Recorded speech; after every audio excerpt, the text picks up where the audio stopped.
So I got to take vacation last week, first time since quarantine started, and many thanks to Ali Velshi and Mehdi Hassan for filling in for me. Vacation allows you, if you have my job or a job like this, to get away from the minute-by-minute news cycles. I sort of checked out a little. There was one story that captured my attention, partly because it was just so bizarre, but also because it put everything else in perspective in a strange way. Here's the story. Last Tuesday, an animal rights activist took 13 hostages on a bus in Ukraine. Among his demands, he wanted the Ukrainian president to endorse a 2005 Joaquin Phoenix animal rights film. So that's what President Zelensky of Ukraine did. He put out a Facebook video telling his followers, the movie Earthlings, 2005, everyone should watch. And then the gunman released all the hostages, and everyone breathed a sigh of relief, and the president deleted his movie endorsement.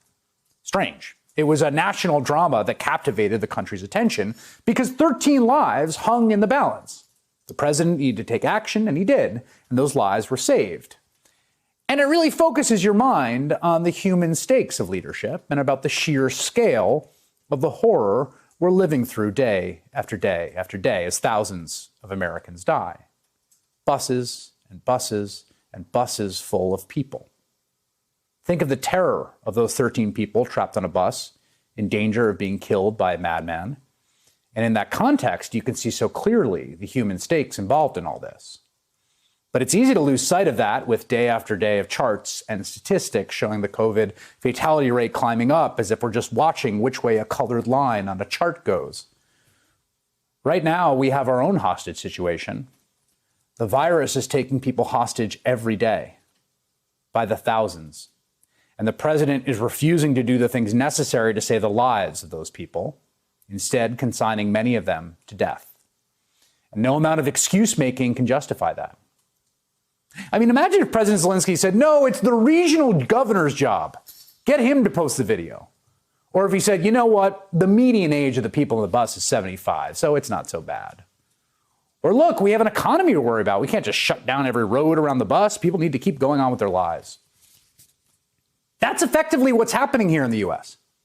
That's the magnitude of the failure of the leadership we are seeing right now, that we've been seeing for months, that we keep seeing day after day. In fact, it has been an explicit message from some people that people dying is worth the trade-off. No one reached out to me and said, as a senior citizen, are you willing to take a chance on your survival in exchange for keeping the America that all America loves for your children and grandchildren? And if that's the exchange, I'm all in. Those of us who are 70 plus, we'll take care of ourselves, but don't sacrifice the country. Imagine a country that took public health risks and public welfare, like pandemics and homelessness and trauma, as seriously as it took the threat of, say, terrorism, the threat of a madman on a bus taking people's lives.